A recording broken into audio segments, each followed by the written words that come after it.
quiet night in Vegas. The Golden Nugget's main room pulsed with its familiar heartbeat.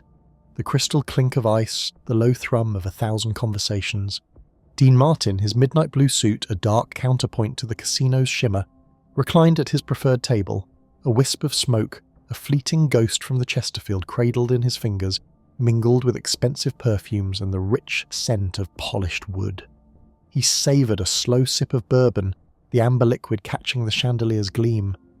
Though dice tumbled, wheels spun, and slots chimed their metallic siren songs, Dean was content tonight to simply watch the vibrant tapestry of Vegas life unfurl. A couple, clearly smitten, paused by his velvet-clad sanctuary. "Mr. Martin, it's an honour," the man effused, wide-eyed. Dean offered his characteristic easy smile, a genuine warmth lighting his gaze. "Pleasure's all mine, folks. Enjoy your night." He scrawled an autograph on a cocktail napkin, his penmanship a graceful flourish. Before they drifted away, their evening undoubtedly elevated. A quick quip, a charming glance. It was second nature, part of the persona, yet tonight it felt less like performance and more like effortless connection. Rosie the keen Kincaid, navigating the throng with the practiced fluidity of a seasoned pro, approached his table. Her tray, balanced expertly on one hand, bore a fresh drink. Her sharp, intelligent eyes swept the room in a constant, almost imperceptible reconnaissance. Nothing escaped Rosie. She set the glass down with a soft clink, her gaze momentarily intersecting Dean's. A knowing nod passed between them, a silent acknowledgement of their shared vantage point on the city's intricate ballet. "Another one, Mr. Martin," she purred, her husky voice cutting through the din without effort, keeping the good times rolling. "Always, Rosie," Dean replied, his smile softening. He appreciated her unflappable nature, her calm, a steady anchor amidst the constant ebb and flow of high stakes and heightened emotions. He watched her move away, her focus already locked on a cluster of men at a high roller table, her expression unreadable but intensely perceptive. The casino's atmosphere, usually a predictable hum of controlled excitement, began to subtly shift. A low growl, more vibration than sound at first, emanated from a back corner table, the private domain of Victor the Vulture Santoro, a man whose temper flared like a desert storm. Rosie, a few tables distant, paused mid-pour, her back stiffening almost imperceptibly. Her narrowed eyes fixed on Santoro. The casual chatter around him began to fray, replaced by a nervous hush that spread like a cold current. A waiter, clutching a tray of champagne flutes, froze. Santoro's face, usually a mask of frigid calculation, was contorted into a terrifying snarl, a vein throbbing visibly on his temple. His fist, surprisingly swift, slammed down on the green felt, scattering chips and sending a glass skittering before it shattered against the floor. The sharp, sudden report cut through the dying murmurs, silencing the entire room. Every eye in the casino, including Dean's, snapped to the corner. The silence was absolute, weighted with unspoken dread. The air thickened, charged with the palpable threat of impending violence. No one moved, no one dared. The storm begins. A sudden, violent crash ripped through the otherwise placid hum of the casino floor, silencing the clatter of chips and the murmur of conversation. Every head snapped towards the source. Mr. Big's private high-stakes baccarat table, usually an oasis of hushed deference. Mr. Big was on his feet, a crimson flush spreading from his neck up to his temples. His normally controlled voice, usually a low growl, was now a roaring gale, scattering cards and a cascade of high-denomination chips across the polished felt. "You call that a deal, you incompetent fool!" he bellowed, his fist slamming down with enough force to make the heavy table shudder. The dealer, a man usually unflappable, flinched, his face paling to the colour of ash. Vinny the Whisper Gallo, a statue of quiet menace, stood rigidly behind Mr. Big's chair. His gaze, usually a calm sweep of the room, was now fixed intently on the back of his boss's head. His right hand, almost imperceptibly, drifted closer to the inside of his tailored jacket, a familiar gesture that spoke volumes without a single word. His knuckles, even through the fine fabric, seemed to whiten slightly. The air around him, usually cool and collected, now vibrated with a palpable tension. He watched Mr. Big's every tremor, a silent sentinel bracing for impact. "Rosie, oi." The The keen Kincaid, perched on a stool at a distant blackjack table, had been idly shuffling a fresh deck. The crash made her jump, sending a few cards skittering across the green felt. Her eyes, sharp as a hawk's, immediately locked onto the unfolding drama. A wry twist played on her lips, a brief acknowledgement of the inevitable. "Well, there goes the piece," she muttered under her breath, not quite to herself. She paused, her gaze flicking from Mr. Big's convulsing frame to Vinny's unmoving figure. Rosie knew Vinny's hand-to-jacket move. It was a silent prelude to potential chaos. A small sigh escaped her, barely audible above the strained silence that had fallen over the casino. She calmly gathered the stray cards, her movements deliberate, even as the tension in the room thickened like a summer storm cloud. The atmosphere was thick with unspoken fear, a collective holding of breath as everyone waited to see if the tempest would pass or if it would unleash its full fury. Fear in the air. The air in the casino, already thick with the scent of stale cigars and cheap perfume, suddenly turned acrid. Mr. Big's face, usually a mask of jovial menace, contorted into a grotesque snarl. His booming voice, which moments ago had merely commanded attention, now cracked like a whip across the plush carpet. "You imbeciles, can't you do anything right?" A heavy, cut-glass ashtray, brimming with half-smoked cigarettes, lifted from the polished mahogany table as if by an invisible hand. Vinny the Whisper Gallo, standing a few paces behind Mr. Big, tensed. His gaze flickered from the boss's trembling hand to the ashtray, then to the wide-eyed waiter frozen in its trajectory. Vinny's jaw tightened, a muscle twitching in his temple. He knew this rage, had seen it before, but the casual disregard for human safety always pricked at the edges of his calm. With a furious grunt, Mr. Big hurled the ashtray. It spun through the air, a deadly projectile glinting under the chandeliers, narrowly missing the waiter's head. The ceramic clattered against a gilded pillar, showering shattered glass and ashes across the pristine floor. A collective gasp rippled through the assembled crowd. The slot machines, usually a cacophony of jingles and clangs, fell silent. The murmur of conversations evaporated. The only sound was the ragged breathing of a few onlookers and the faint, almost imperceptible tremor of the boss's continuing fury. Rosie. The keen Kincaid, perched on a stool at the bar, ducked instinctively, her hand flying up to shield her face. She'd seen the ashtray coming, her senses honed by years of navigating dangerous situations. Her eyes, usually sparkling with wry amusement, were now sharp, darting between Mr. Big's quivering silhouette and the terrified patrons huddled together like sheep.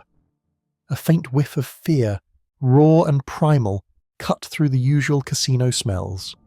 "Well, ain't this a show?" she muttered to herself, her voice barely a whisper, though a chill snaked down her spine. This wasn't just a bad mood, this was a fuse lit, burning rapidly towards an explosive end. Everyone in the room understood with a sickening lurch that the rules had changed. The velvet rope around their safety had just been severed, frozen in place. A hush, colder than a winter night, descended upon the casino floor. Every patron, every dealer, every cocktail waitress seemed to have been carved from ice. Their faces, once animated by laughter and the clink of chips, were now masks of stark terror, eyes wide and unblinking, fixed on the unfolding drama. Not a cough, not a whisper dared to break the suffocating silence. Even the rhythmic whir of the slot machines felt muted, a distant hum against the oppressive stillness. Dean, positioned strategically near the edge of the escalating fury, had shed his usual carefree demeanour. The easy smile that typically played on his lips was gone, replaced by a thoughtful, almost solemn expression. His eyes, usually sparkling with mischief, now held a serious, calculating glint as he absorbed every detail, every nuance of Mr. Big's escalating rage. He wasn't just observing, he was analysing, weighing options in a fraction of a second, his mind a whirlwind of possibilities and potential consequences. Vinny the Whisper Gallo, a silent sentinel, stood like a statue of coiled steel beside his boss. His gaze, an icy perimeter sweep, traversed the room, lingering on anyone who dared to shift their weight, or even breathe too loudly. It was a silent warning, a promise of swift, merciless reprisal should anyone even consider intervening. Vinny's outward calm was a stark contrast to the churning anxiety within him, a familiar dread whenever Mr. Big's temper flared. He knew the volatile nature of the beast and the unpredictable path it could take. Rosie the keen Kincaid, perched on a stool at the bar, outwardly maintained a composure that would rival a seasoned poker player. Her fingers, however, gripped the stem of her empty martini glass with white-knuckled intensity. Her eyes, usually quick to find the humour in any situation, were now sharp and vigilant, missing nothing. She caught Vinny's sweeping glance, a flicker of understanding passing between them, a shared knowledge of the precarious tightrope they all walked. She tried to project an air of nonchalance, even managing a faint, almost imperceptible smirk, a desperate attempt to lighten the oppressive atmosphere. But the effort was hollow.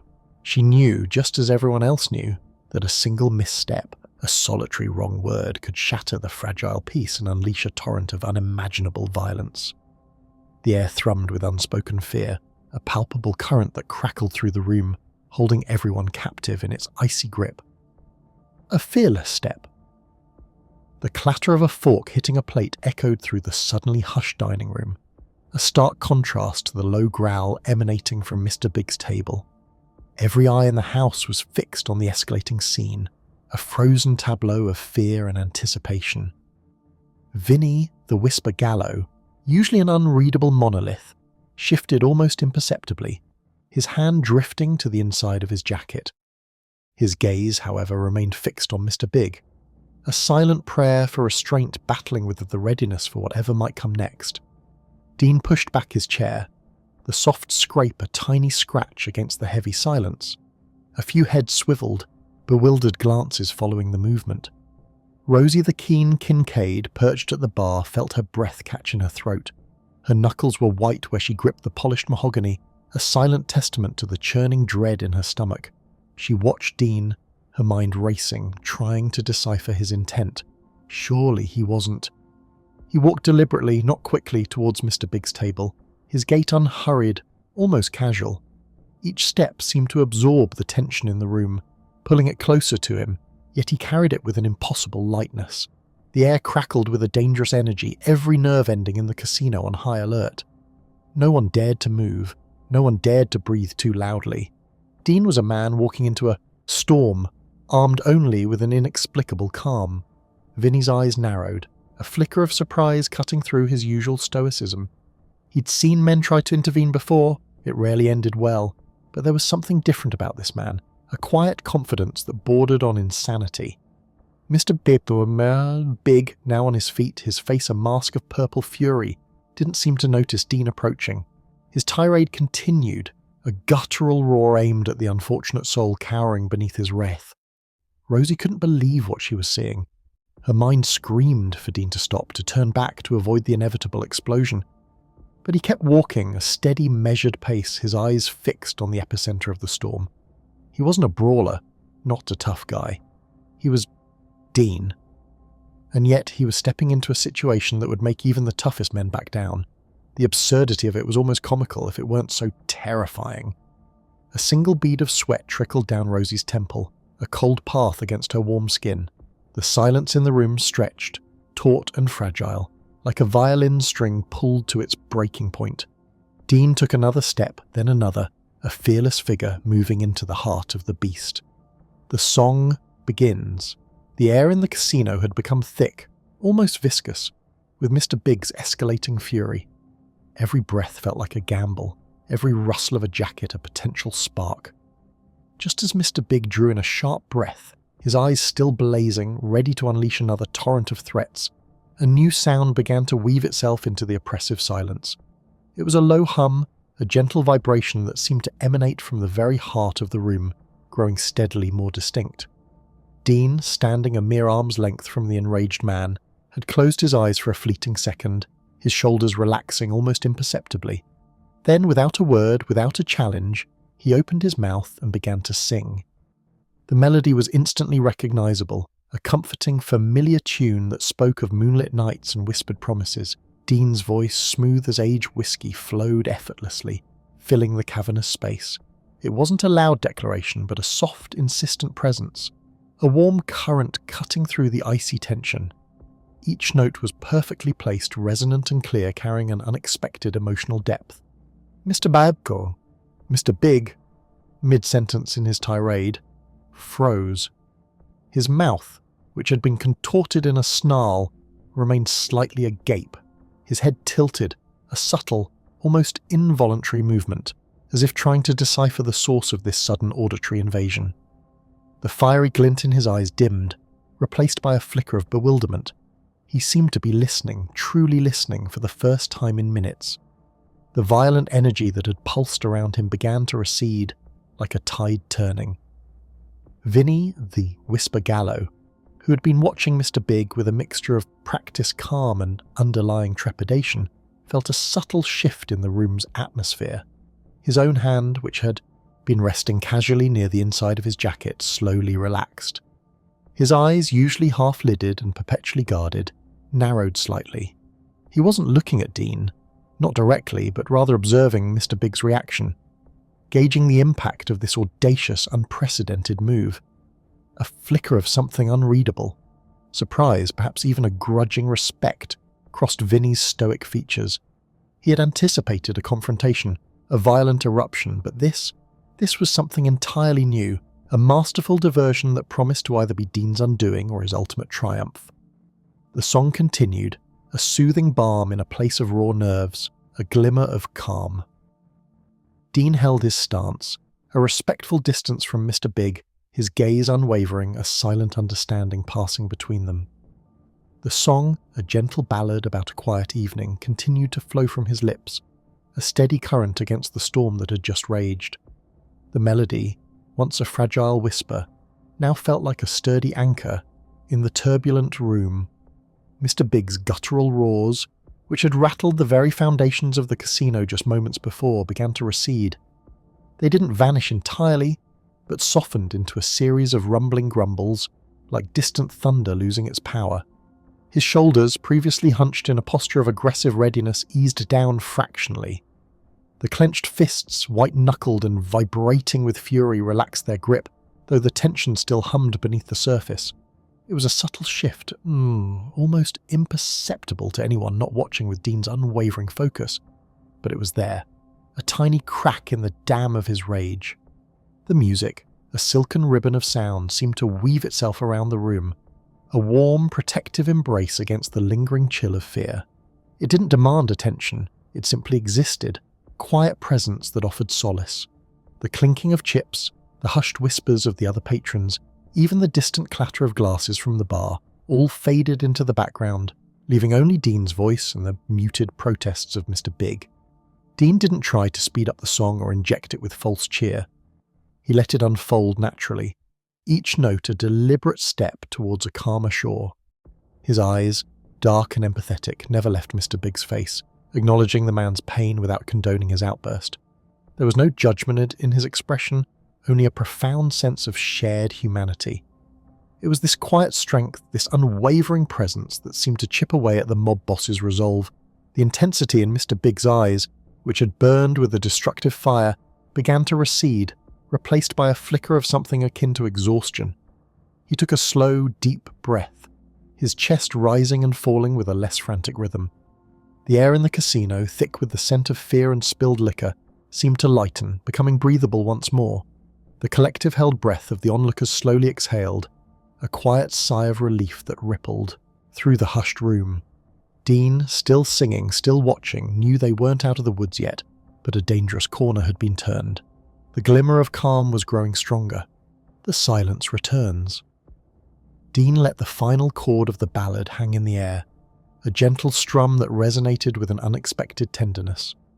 He offered a small, friendly smile, a silent acknowledgement to the room and to Mr. Biggie, and to the precarious moment they had just navigated. The clink of his glass as he set it down on the piano was the loudest sound in the entire casino. Mr. Big's shoulders, which had been hunched and rigid with a terrifying intensity moments before, visibly relaxed. The angry flush that had stained his neck and cheeks receded, leaving his complexion a more natural, if still somewhat pale, hue. His gaze, no longer burning with an inferno, softened as he finally met Dean's eyes. There was no aggression there now, only a lingering, almost bewildered calm. The transformation was so complete, so sudden, that it was almost unbelievable. Rosie, who had been holding her breath so long her ribs ached, felt a profound tremor of relief course through her. Her grip on the edge of the bar had left white indentations on her knuckles. She exhaled slowly, her eyes darting to Vinny. He stood statue still, his hand still tucked inside his jacket, a silent guardian. The tension in his shoulders, though had been palpable to Rosie, who knew him well enough to read the faintest shift in his posture. Now even Vinny seemed to soften, a barely perceptible loosening of his jaw. Then, as if a collective dam had burst, the entire casino let out a massive drawn-out sigh.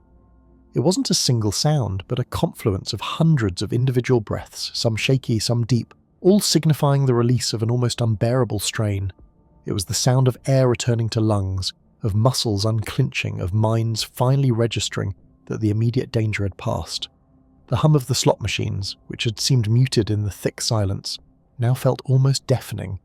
The clinking of chips, the murmur of conversation, all the familiar sounds of the casino floor slowly began to reassert themselves, tentative at first, then with increasing confidence. Rosie finally allowed herself a small, almost imperceptible smile. "Well," she murmured, more to herself than to anyone else, "that was certainly a performance." She glanced at Vinny, whose eyes were still fixed on Mr. Big. Vinny, for his part, simply nodded, the slightest dip of his chin. His hand finally emerged from his jacket, empty, and he subtly adjusted the cuffs of his suit. The silent communication between them was clear. They had dodged a bullet, and Dean Martin, with nothing but a song, had been the one to pull them back from the brink. The silence had returned, but this time it was a welcome, peaceful quiet. A new respect. The air in the casino, still thick with the ghosts of Mr. Big's shattered rage, seemed to hum with a newfound quiet. Every eye, from the high rollers at the baccarat tables to the cocktail waitresses frozen mid-stride, was fixed on Dean. He stood there, unruffled, a slight smile playing on his lips as if he'd just finished a particularly good set. Mr. Big, his chest still heaving slightly, slowly turned his gaze from the splintered glass of the roulette wheel to Dean. The usual cold, calculating glint in his eyes was replaced by something else, a flicker of astonishment, perhaps even admiration.